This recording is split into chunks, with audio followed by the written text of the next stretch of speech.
Welcome to the Swim Swam podcast. I'm your host, Coleman Hodges. Joining me today, he is now the reigning Olympic champion in the 200 meter breaststroke. Coming to us from Australia, we're sitting down with Zac Stubblety-Cook. Thanks for having me.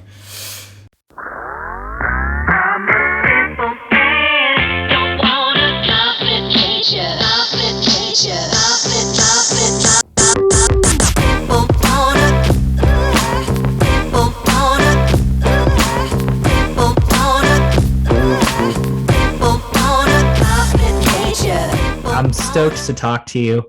I have to start with I see you're having your morning coffee. It's about 8 a.m. there. Yeah. Every time, is that coffee that you're sipping on? Every time I talk to Australians, they're like, "Yeah, coffee's better here." we do it better. Yeah, I think I wouldn't say this is better than maybe a barista coffee, but it's still not too bad. I've been traveling with like a lot of coffee gear and a lot of coffee. I think I've traveled with about 8 or 9 different coffees as well. I'm a bit of a coffee snob, so I didn't want to risk getting to Tokyo and like being a bit foul tasting in the mouth coffee. I just wanted to keep it consistent. So I love it. I feel like I could talk to you about that. I could do a whole podcast on that. What are you snobby about? What kind of coffee do you like to have, especially when you're traveling for a big meet like the Olympics? My go-to coffee is like a black filter coffee. So yeah, a lot of Americans would know exactly what that is. I'm more of a pour-over guy, so I won't put it in the percolator. I'll just do it manually. So I have my kettle here. I have a hand grinder and a set of scales.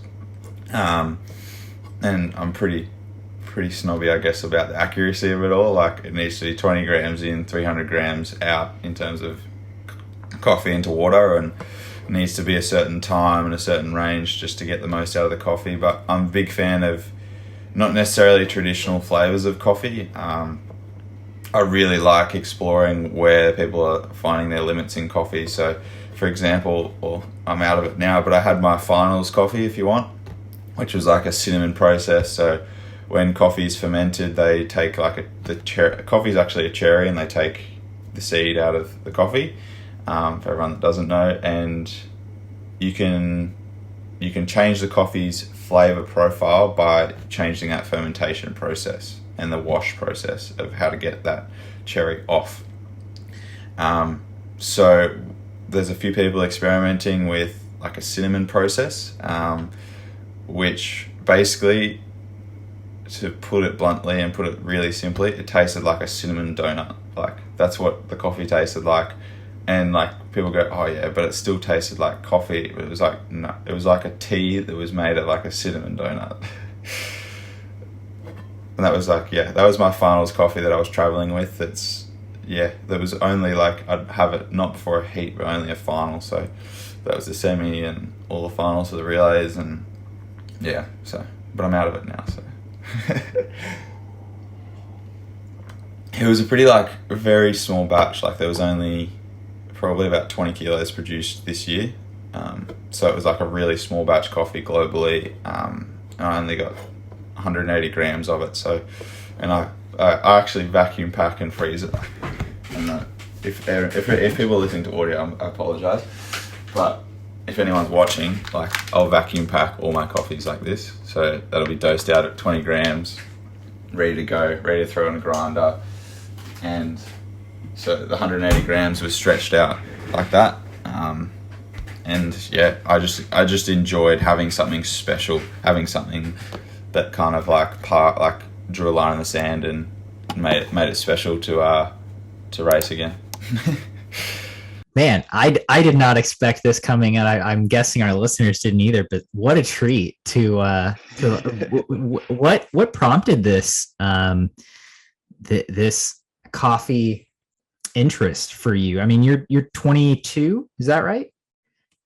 Yeah, 22. I guess the coffee interest started out of necessity. Finishing high school was always like, I think a lot of people learn to love coffee or learn to deal with coffee, learn to function with coffee around that age. I think for me that's where it was, and I'm a person that then like, well, I'd say anyone that knows me knows I'm obsessive.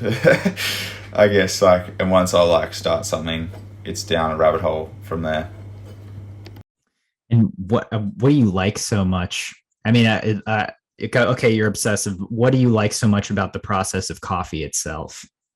I think it is the process in general. Like it's the same. I love making bread, but it's like it's a 24 to 36 hour process. So it's like trying to nail that constantly, and like that's, yeah, people that know me, it's like that's in all walks of life. So from coffee, it's like hand grinding it and going through that process of hand grinding and then weighing all the beans out. And at home I'll have a kettle that's like a temperature variable kettle, so playing with the temperatures of different coffees and all that kind of stuff. And then, you know, even now, like I've just ordered a different filter system, so I'll be playing around with different like paper even. Our water's pretty good in Australia, but some people even play around with water hardness, so what the mineral content is of the water and how they can do all that. So it's all about the process, I think, in like finding that edge of how I can get the best cut possible, if you will. And it's the same with bread, and it's the same with swimming. Like that's me. I want to come spend a day with Zac Stubblety-Cook and just make coffee. that sounds More than welcome. Next time you're in Australia, or next time I'm in America. It's a date. So we'll get to the swimming. So headed into Tokyo, you were 206.3 at trials. Was that right?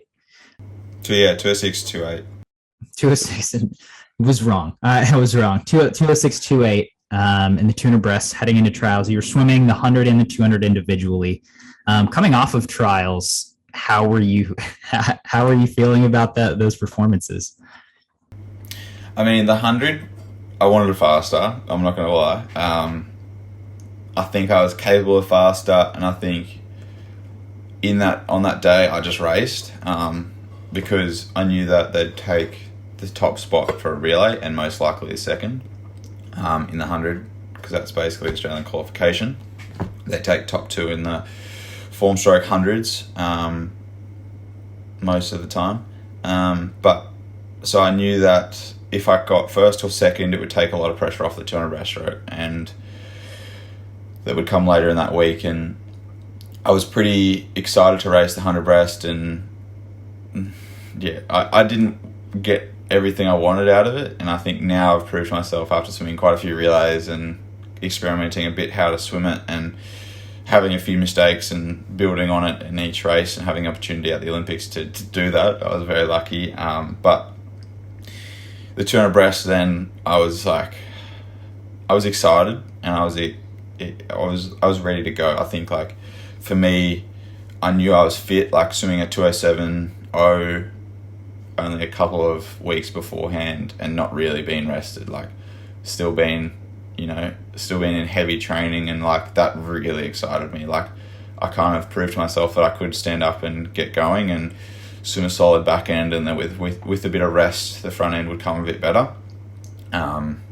So yeah, like that's where I was at after before and going into trials, and after trials I was like, holy, like that was very fast, and I'm excited to race now. Like I just want to get the best out of myself. Like I think there's a few things in the 200 that I thought, I could tweak a bit better and could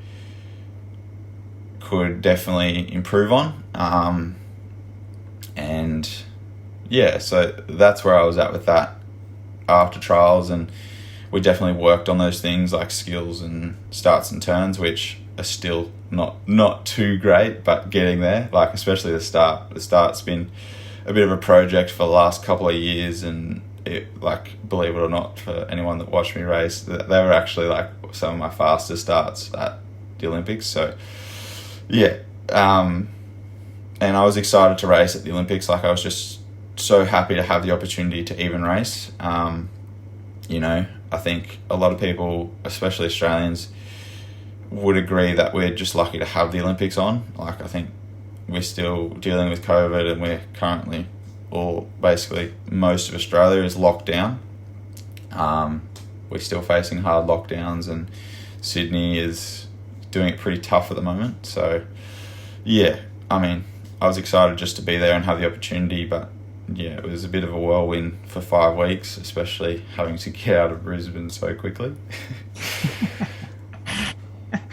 Were you part of the group that had to escape at one point? So I think every single person on the team at some point had to escape wherever they were. So, for example, we had 1 week at home. So everyone on the team, our trials were in Adelaide, so that's South Australia, and our staging camp was in Cairns. So everyone on the team had to get out of their home state and be in Queensland in case any border closures were going to happen before, I think it was the Monday after trials. So they had 3 days. And a lot of people went to Townsville, and quite a few people came to Brisbane. So Matt Wilson came to Brisbane, and Seabom Lee came to Brisbane. And everyone was kind of training out of Chandler, and we had a week there. And then Monday morning we came in, I had a meeting with the coach, and that was when we had a couple of COVID cases over the weekend. And he was like, if we have any more, I think we'll either lock down and stay here and buckle down here, or we'll end up disappearing pretty quickly.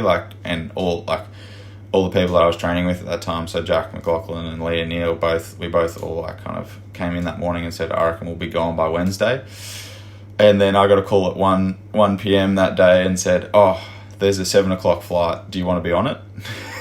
And I was like, hang on. I just got to call Vince, see whether we're actually still training. And at that stage, no one had spoken to him. So he was like, yeah, we're still training. And I was like, yeah, I'd like to get on that flight, but if we're still training, I've got an hour. And then we ended up canning training and stuff, but we had about 4 hours notice to get to the airport for a 7-week trip, which was an experience in itself. But yeah, so, and then there was a Townsville group that had to get out pretty quickly as well and isolate for a couple of days because they were in an exposure site and stuff. So everyone's kind of been on the run, it almost feels like, for the last couple of weeks, but we all got there in the end.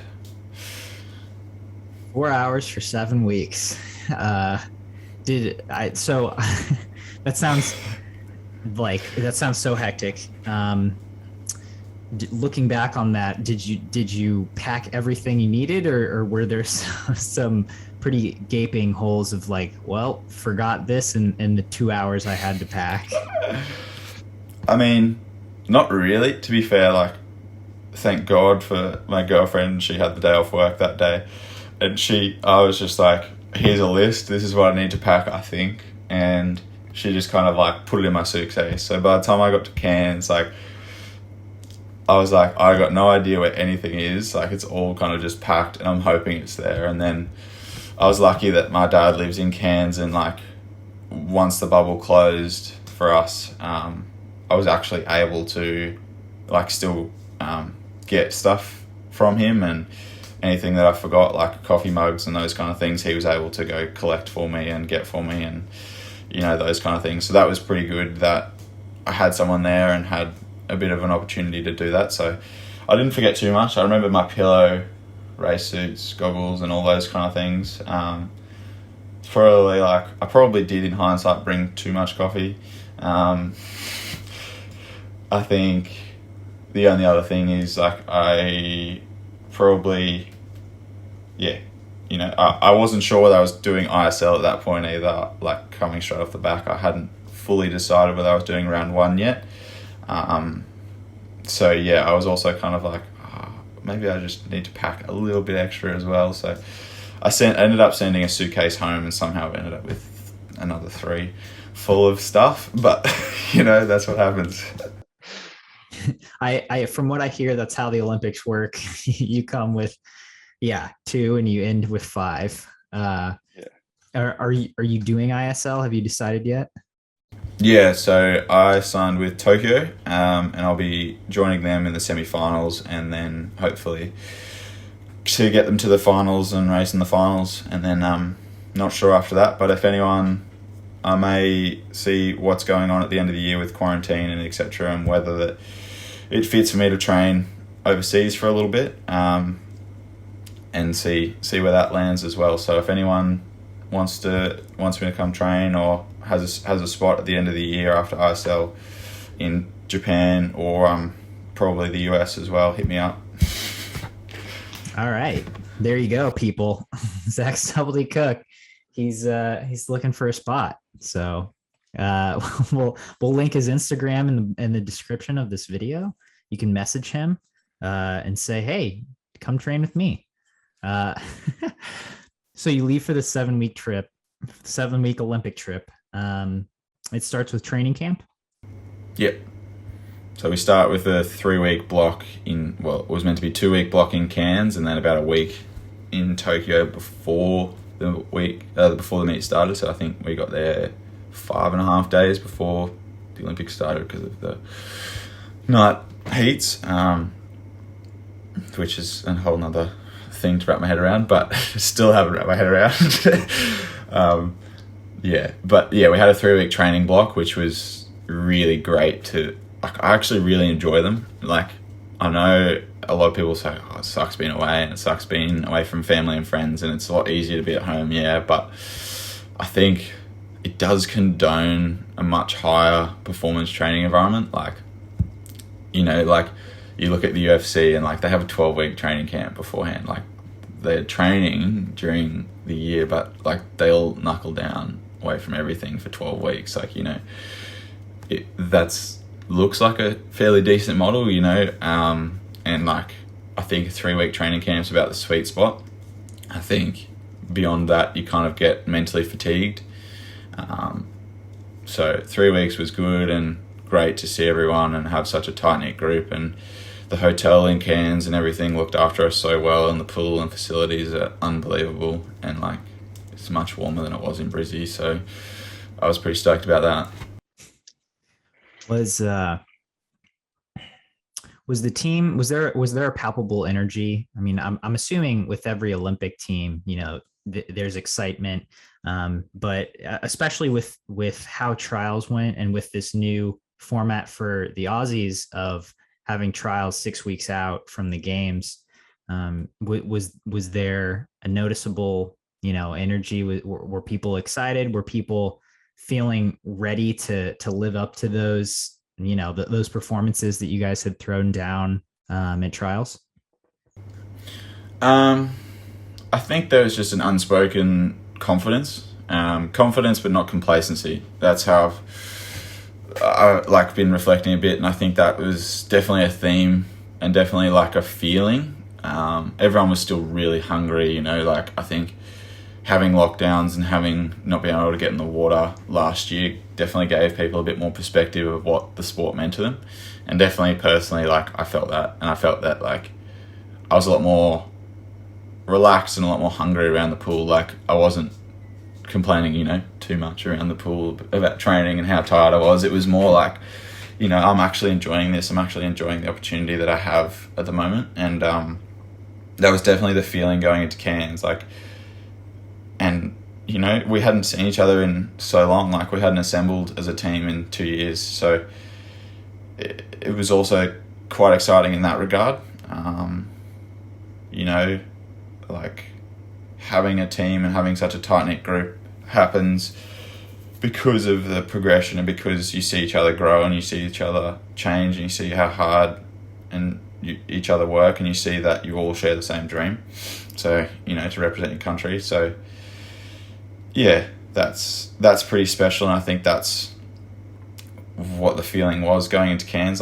There was obviously quite a few amazing swims, Kaylee with the world record, Emma with some of the fastest times ever, and Mitch swimming in March, swimming some of the fastest times in the world in the 200 back and the 200 IM, unbelievable, at that age, and after his third Olympics, and Cam making his third Olympics, Bronte making her third Olympics, it's very special and very humbling to be on teams with people that are like that. Like I was just like, oh man, I'm just stoked to make one. Like, let alone guys like, and people like Kate and C-Bomb, like they're fourth. It's like, what? I can't wrap my head around it. Like I was 9 when Kate and C-Bomb were first on the team. Like I was sitting next to C-Bomb at our team orientation. I was like, the fact that I was 9 years old when you made your first Olympics, does that make you feel old? And she's like, piss off. Like, I was like, yeah. So, and it was funny because like a few people were like 5. So I think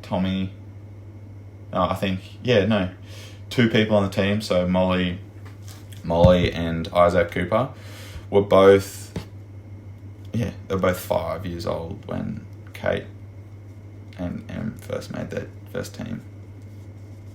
It's crazy. That's pretty crazy.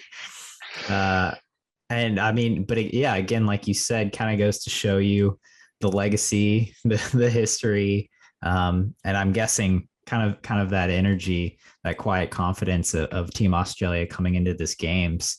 I mean, it was certainly cool to see you as a continent perform, but I digress. You get to the games. Tell me about adjusting to, what's the time difference for you from Sydney to Tokyo? Only 1 hour. So we only have an hour difference. So it's an hour behind. So it's pretty easy for us. It's basically like crossing the border during summer in Australia. So it's not too bad. I guess the feelings I was feeling was, I was quite overwhelmed, I'm not going to lie. Like seeing the village, seeing like all the banners, like the Team USA, Team GB, the Japan team, and then you see like all the countries' flags, and you see like the rings, and you see like, you know, this basically mini city set up for like sport. And you're just like, wow, this is like real. Like, you know, you get told about the buzz, but like you don't realize how much of a buzz there is. And I think I was lucky enough to room with like Mac Horton, who definitely provided a very level head and very solid point of view for it all. And he was really always supportive and always like happy to chat about how I was feeling and what it was like. And, you know, he also provided a lot of normality, because I've known him a couple of years now and become quite good friends with him. And so it was quite good in that regard that I've had a bit of normality with him. And yeah, I think I was pretty excited by all that. And I think getting to the pool for the first time was probably when it was like, wow, this is very special. And seeing the pool dressed up and seeing all the rings and how much polish there was on that pool, like not like polish, but like in terms of like people at home can probably relate. Like there's pools that are like finished, but like they're not maintained. Like that's what I'm kind of talking about.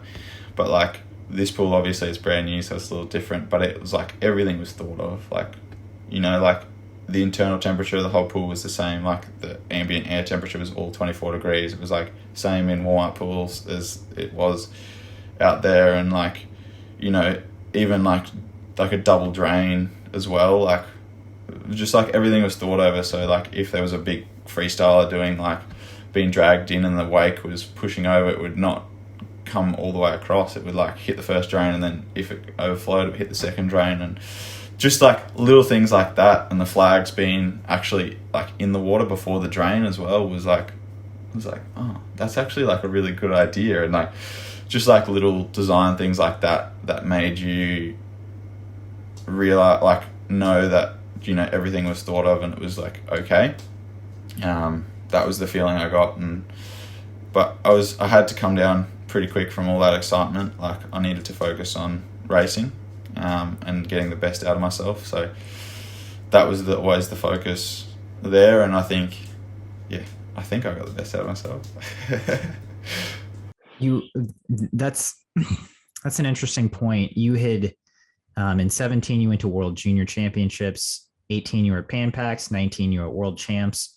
were at any of those bigger international meets, did that awe factor get the best of you at any point? Commonwealth Games. So, yeah. So, which was in between World Juniors and Pan Pacs. So that was probably like a turning point in my career. So I came in as like a 210 flat swimmer basically from World Juniors. I'd swum 210 about like 6 or 7 times. I was more than ready and more than capable of breaking 210 at Commonwealth Games, but and I thought maybe like even up until this year I was like, oh, maybe this pool's cursed, like maybe it just doesn't like me, like a bit superstitious about it, and was like, but then I swam a 208 like 2 at the pool earlier this year and a 59.8, so I was like, oh, maybe it's not. But yeah, Commonwealth Games, like I can still remember like being really nervous and really wanting it in my heart, to make the final and see what I was capable of at that meet. And I think, yeah, I looked up to the stands left and right and had a bit of a, oh my God, holy shit moment, and then was just so mentally fatigued in that race that I just didn't connect with the water and didn't do what I was capable of. That was a very tough point because, you know, I was only there for the 2 breast and it was the first day and the first session. So I got to the pool too early, was thinking too much, and went like, I think I went 2:14.8 or 2:15.1. Like I kind of blacked out what the time was, but like I was 12th. I was like not in it at all, and it really sucked because, you know, I think Pan Pacs proved to me that I was more than capable of swimming like a 7. Like it was only like 3 months later, so yeah, like it proved to me I was more than capable of swimming fast and swimming well. It was just about kind of getting out of my own head and sorting a few mental health issues out during that period. Like that was a dark period in my life. Like I think it caused a lot of self-doubt because I didn't know whether like I was capable of swimming. You know, that was like the low point, but because of that forced me to work with the psych outside of the pool and forced me to have my routines and have my mental health like plan and have like my seeds, as me and my psych talk about. It's like your social, your exercise, your educational, your diet and your sleep, like making sure that's all ticked. And definitely like I'm very grateful now for that experience looking back, and especially over the last week. Like I think that honestly is the biggest change I made for myself, and the biggest benefit has been probably from that. Like, don't get me wrong, the training's definitely upped, the training's definitely progressed from 2016 and 2017 and 18, but it's definitely, yeah, where it's at, you know. Like it was 90% mental last week, and I'm so grateful to have that experience now, even though looking back I questioned whether I wanted to keep swimming.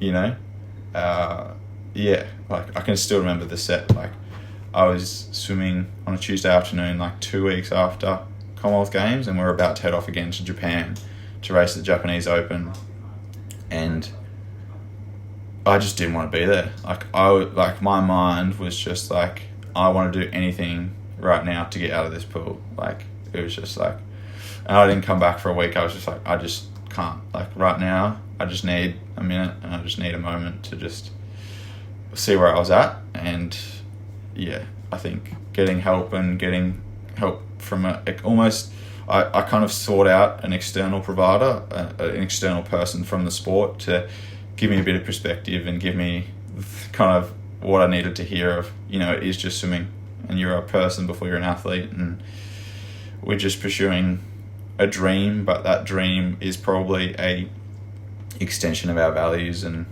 yeah, I hope that kind of explains what that was like and that progression. because that was probably the last time I felt that moment, and this was the first time again that I'd felt that moment, but kind of knew how to deal with it. Yeah, I think that makes a lot of sense. I'm curious, do you feel like that moment came on because that was a transitional period from being more of a junior swimmer to getting up on that big senior international stage? Yeah, absolutely, and I definitely thought more of it than necessarily like it needed to be. Like Commonwealth Games for us is like one of our most watched events here in Australia, like because everyone kind of knows it's happening and everyone knows what it is and it's a multi-sport event. But looking back now, it's kind of like Olympics, Worlds, Handpacks, Commonwealth Games. Like those are the kind of levels of like what I feel the pressure's like now, and so I think it's kind of nice being able to look back at that of like what kind of like the level is at, and like kind of being able to enjoy myself a bit more, I think, which I think hopefully help me swim a bit faster and help me swim well over the next few years. Like it's that confidence, and that's that knowing in yourself that you can kind of do it. That self-belief has definitely had a bit of a boost over last week. It obviously played out in the pool. So going back, heading back to Tokyo, what you talked about your seeds that you had, the five things you kind of tick the boxes and make sure that those things are in order. So when you're at the meet, you talked about refocusing and kind of, okay, got to block out the off factor and get mentally in the zone. Are there specific things you did to kind of flip that switch? Stuff that I've been practicing since probably like, I want to say like mid last year. Nothing new was added probably from mid last year. So basically kind of when we got back, so we had a couple of meets at the end of last year domestically, and it was good to be able to practice those things. So things like staying in the present was probably the number one, and then having time to just, as my psych and I call it, like a bit of worry time, where you just write down where your mind's at, like everything that you think you're worried about, and often it just takes a bit of the power away.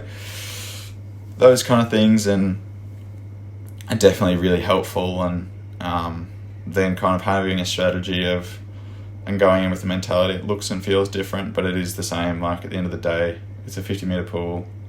It's roughly the same water temperature as at home.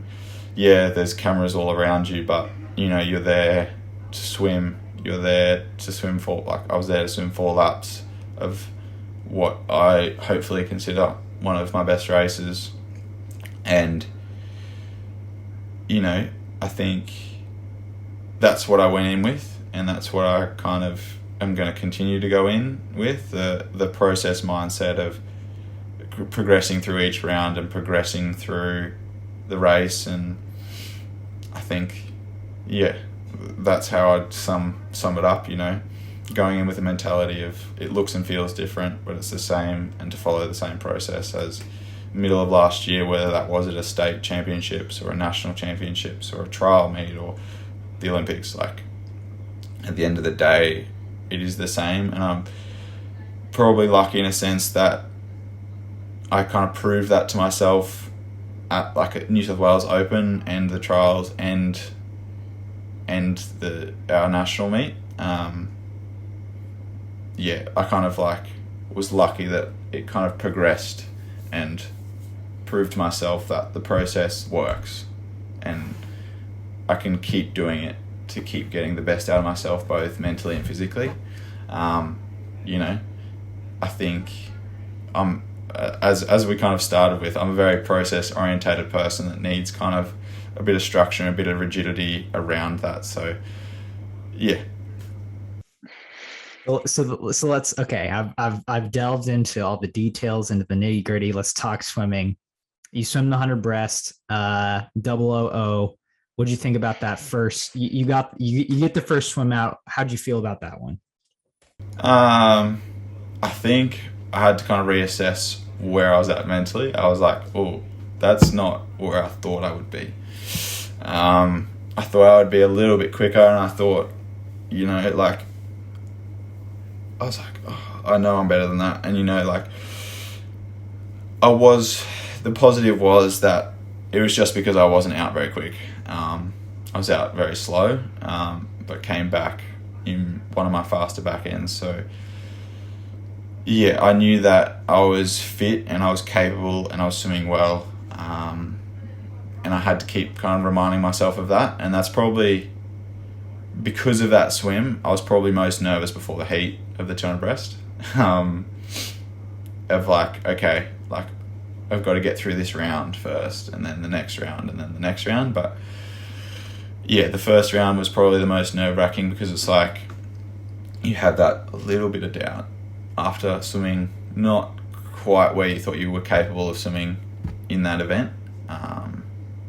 So yeah, does that kind of answer that? Like, that's where I was at mentally, like 3 days before the 2 breast. Yeah.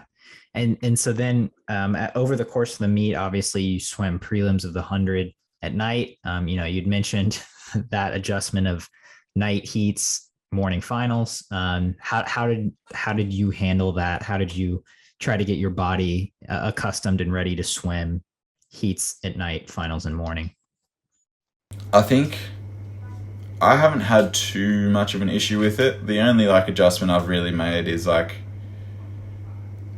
you actually get more recovery, believe it or not. Like, if you actually like add it up, you actually get more recovery, and you get a better sleep as well. Like, you're not having that like kind of weird broken sleep where you're kind of like closing your eyes and seeing the pool. Yeah, I think the only thing that I changed was waking up a little bit earlier, but even then, like, it wasn't rigid about 4 hours before. It was more like, okay, I can get like 9 or 10 hours in tonight and still wake up like 3 hours before my event, and ensuring I have enough time to do the things that keep me kind of level in the morning as well was a big factor. And like making coffee and ensuring I like, had enough to eat, and those kind of things definitely was a big consideration. But the night finals was also about like, I knew it was going to be faster. Like, I knew going in it would be a lot tighter from the heat to the semis, and like, like the 400 free probably was like one of the biggest highlights of that, because it was like there was nothing, literally nothing over 400 meters. There was nothing in it. You just like any other year there'd be like 2 to 3 seconds between first and eighth from a morning, and there was like, I think it was like 1.5 seconds. It's just like the margins all tightened down, and I knew that going in, and I knew that I was lucky that Arno was going to be swimming next to me in the heat, and I knew he always swims a fast heat. Like, he doesn't chill. Put it that way. He loves a fast heat. Like the 100 breast, he was like faster in both his heat and his semi, and he was in the final. So like for him to be in that race, like, I was pretty lucky that I knew he was going to go maybe 7 mid to 8 high, 8 low. If I'm honest, I thought it would be a little bit faster into the semi and into the final, considering there was 206 swimmers like in the competition, like between Chukov, Arno, Shoma, Wilson, myself, and is there one other? I feel like I'm forgetting someone. I think the other 206 is a Japanese, is one of the guys who didn't make it. Yeah, Watanabe didn't make it. Yeah, he'd be the 206 in the world. Yeah, 206. I think 28. I think was his best. So, 6'4" was the world record. Yeah. So that's another very tough to watch that. But yeah, so I thought it would be a touch faster. I thought it would be maybe like 7 mid to make the final. So I was kind of like having that expectation that I'd have to swim two 207s to make it through. So having that expectation definitely helped going in. Yeah, I mean, it seems like it. You were you were tied with Arno for first out of prelims, 207.3. Again in semis, you were 207.3 and first by over half a second. And so final rolls around. Were you comfortable in that top seed position? I didn't really think about it because I think like if I kind of thought about it, I would have got caught up in it. I was very happy to get the second when we tied. I was very happy that I'm pretty sure now, like I think it's safe to say that I'm pretty sure it goes off seeding. So if you tie, it goes off your seed time of where you get your placing. So Jack and Elijah tied, and I think Jack's time was faster seed than Elijah's, so he got fourth and Elijah got fifth or something like that, or vice versa. And I was very happy to get the second semi-final, but at the same time, like I knew that like everyone in the second semi-final was a back-end swimmer and everyone in the first semi-final was a front-end swimmer. So I was like, this is going to be interesting because I feel like no one's going to be pushing on that second 100 in the first semi-final, but if this second semi-final doesn't go out fast enough, we'll like pay for it. So, I definitely went in to that semi-final with the mentality of, okay, like this is the process. I've swum a 207.3.7 and in the heat, and this is the way I swum it, and like we kind of like reassessed to go, okay, well you can do XYZ to be a little bit faster, and this is what you did at trials, etc., etc. So we kind of went back and reassessed of like what needed to be done, and it was again process orientated, and that's what it was all about. And I was excited after the semi and excited for what I think I had to offer, and I knew I had a bit more to give after the semi. So yeah. Did you know you had a 206 in you? I mean, I know you said you had a bit more to give. Were you thinking like, I'm pretty sure I can, be right on my best? Yeah, I thought 100%. I thought I could be my best. I thought maybe even a little bit quicker, but maybe we're saving that swim for a World Champs or a Commonwealth Games. Yeah, I think like it wasn't a PB. Like I would have loved a PB, but I think I was just happy because it was a race. And looking back, I've only I think yesterday or the day before last was like the first time I actually watched it. I've like had a few interviews where they've like played it, and like the last 25, I'm like, oh man, that makes me so nervous now watching it. I'm like, I was so far behind.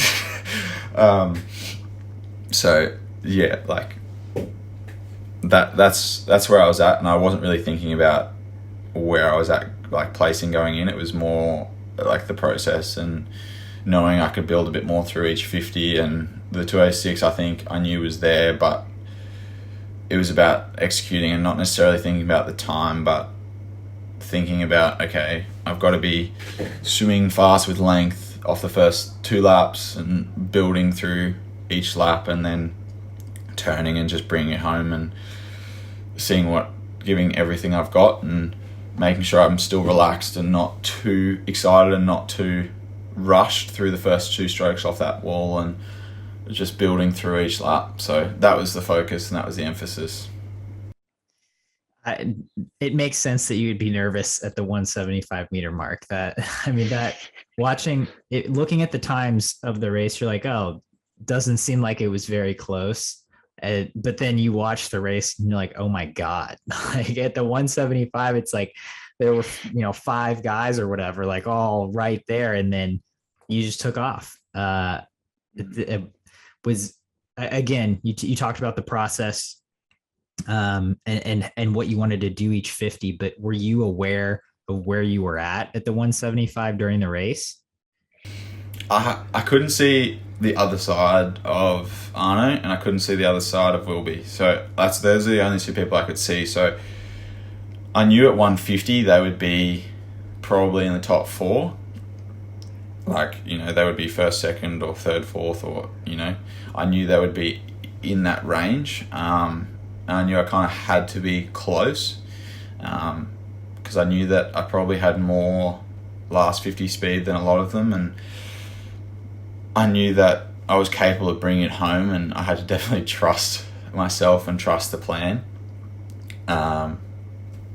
Yeah, I think I wasn't really aware. I think in the last 10, I kind of thought I'm in front here and this feels weird. But I didn't know whether I was, because like Chupkov was in lane 1. So I kind of thought, oh, like, I'm not sure where he is, and I'm not sure if he's going to absolutely turn and burn, because he's been, you know, he's been back in the fastest last 50 ever, like in the last fastest last 100 ever. Like, he's been back in, I think, 103.8. Don't quote me on that, but I know he's been back in 31.8 on the last 50. So for anyone that doesn't know, like, really niche specifics like that of breaststroke, like, that's faster than a lot of people come back in a 100 breast. Just like put it in perspective. Like, yeah, like PD and the top guys come back in 30 points, but your average, like, age group 100 breaststroker is trying to break 32 coming home to go 61. Like, that's the kind of speed he's swimming after 3 laps, and 3 laps at 30 point or 29 to 32 to 32 and then 31.8. It's like, it's mind-boggling, and it's pretty inspirational and pretty, like, I want to be able to do that. Yeah, so I knew that he was going to be on the outside and swimming fast, and yeah, I didn't know what was happening during the race, and it was just about, yeah, executing the process and turning around and seeing a 1 next to your name is, I didn't know how to feel. I was like, is this real? Like, I'm about to wake up. I mean, yeah, obviously that's I guess that's the goal of the process, but yeah, I'm sure it feels surreal. Can you describe what your team's reaction was, and kind of the next 24 hours of interacting with your teammates after winning a gold medal at the Olympics? Yeah, it's pretty special. Very, very special. I think touching that wall, like, there was just a big release of confidence, and yeah, I guess that was probably, like, the biggest thing. And then seeing the teammates up in the stands all going crazy, and, like, then seeing people and going, oh, I always thought you could do that. And, like, it's nice to hear that, and nice to hear that belief. And then getting back, you kind of, like, you go through a lot of media and everyone kind of wants a piece of you, and which is not a bad thing. You kind of got to capitalize a bit on that after you win, you know. At the end of the day, that's how you're going to get your name out there. But yeah, for anyone listening, like, you go through probably 150, 200 meters of media, like, walking, and then you have, like, an opportunity to swim down before the medal presentation. And, like, that moment when I kind of got back and saw everyone was pretty special, like, everyone clapping and cheering and giving my coach a hug, who was crying. Like, and anyone that knows Vince Raleigh, he's not a crier. Like, I've trained with him for 5 years and I've seen him cry twice. He's not an emotional guy. If you've ever met him, he comes off dry, but he's a very, very caring and loving person. That's the way he shows care and love. You know, he is a person that absolutely strives himself on doing everything he can for the athlete, and cares about the person as well as the athlete, and that's something special in him, and something that I respect and now kind of realise a bit more, having a bit of time to reflect. And yeah, so that is a very special moment. And then you kind of swim down and you have a drug tester following you typically as well. And then you kind of go to medal presentation, and for me, that's where it hit me. Like, I think when I stood up on the podium and the team's in the stands cheering, and you can see the flag going up and the national anthem playing. Like, I can still, like, it's so vivid. It's such like a powerful memory and something that felt surreal, but like something that I thought honestly that I was capable of doing, but I'd kind of come to terms with that if I didn't achieve it, I would be still happy. I'd be still like happy with where I'm at and happy with my performances, because I was just swimming as my own person. I think that's, for me, was pretty important going in, and what I've learnt over the last year. I was swimming for the person I am and for the values I have, and I'd kind of accepted that if the performance didn't transpire, I'd still be happy that I was an Olympian. You know, I'd represented my country at the highest level.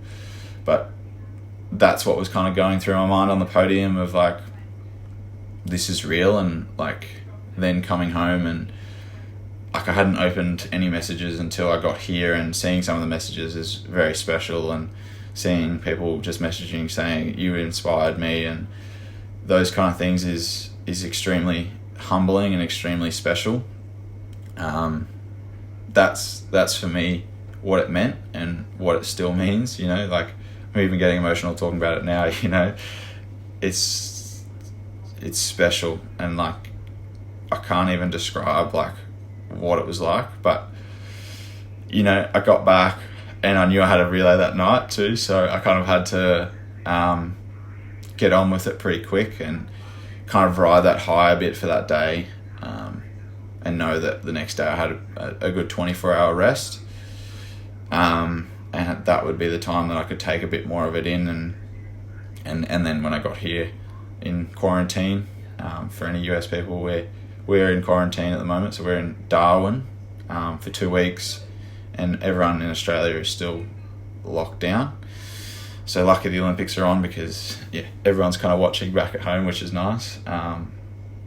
So this is the time where I've kind of actually had time to reflect and time to kind of know what it means to me, and so that's where I'm at with that, you know. Like, that's how I was feeling. But it was a bit of a get on with it too, because I had the relays as well, and knew that I'd have the time here to feel the feels and feel the emotion. I was. So I think this is a great place to kind of wrap things up. And obviously, like you said, you're in quarantine now, and I think talking to Olympians in the US just throughout the years, you know, you hear about this Olympic come down, and I'm guessing that happens, you know, within a matter of days and weeks and even months, maybe not so much immediately. But I would think it's a very interesting experience to come off of an Olympic Games. You know, you're with the team, you're on such a big high, and then to go into quarantine for 2 weeks. Do you obviously you don't have control over it, but are you cherishing this time? Is it nice to come down off of such a big high into such an opposite environment? Yeah, it's like the highest high to like being kind of stuck with your own thoughts. And I think it's like it's positive. I think I was a little worried that we were going to be stuck in a hotel room, but we're lucky here. We've got a bit of fresh air, and we've got time to sit out on the balcony with the people around us, and like the people I'm rooming around. So each cabin has like a pot of 4, so I've got like a few teammates around. So that's really good and really positive that it's not like complete cold turkey in a hotel room.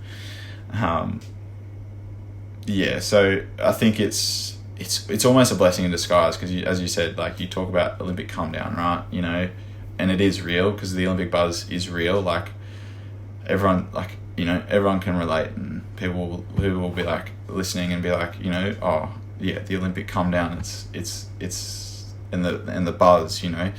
But like, it is real. Like, you get to the village and you see not just swimming and not just like aquatic sports, like a world championships in the village, you see like everyone from all sports around the country that you like, you only dream of seeing, you know, like for us, like we see the basketballers and we see the tennis players, like people that we idolize back at home, and people that are like quite high profile, wearing the same uniform, sharing the same dream. And like, to me, that's very special, and that's where the buzz came from, and not just like having your own country, like seeing that everywhere, you know, seeing that in the US camp and seeing that in the GB camp, seeing that everywhere. And you know, that's what the buzz was. And like, if there is a come down, and like I've definitely felt a wave of all different emotions and all different feelings over the last few days, and I think quarantine's almost a blessing in disguise in that way, because it's kind of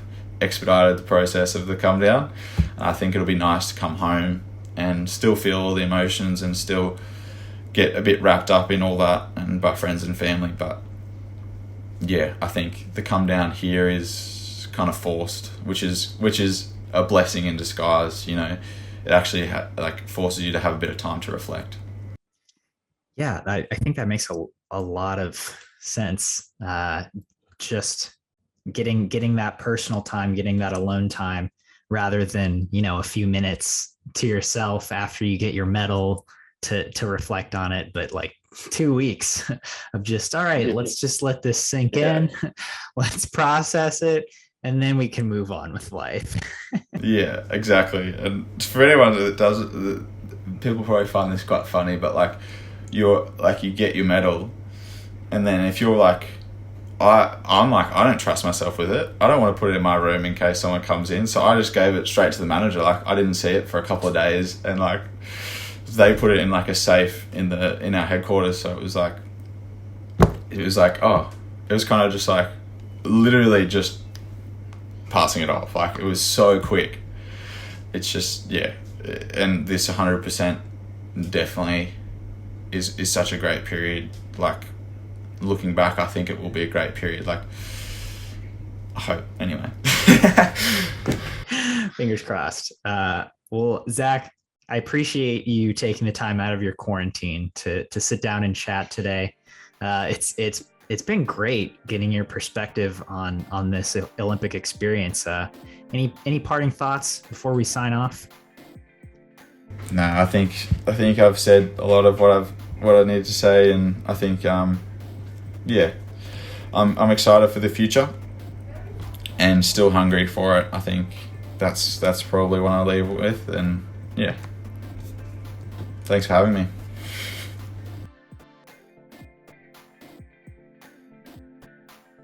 You've been listening to the Swim Swam podcast. Stay tuned for new episodes every week. You can take Swim Swam podcast on the go by subscribing on your favorite podcast platform.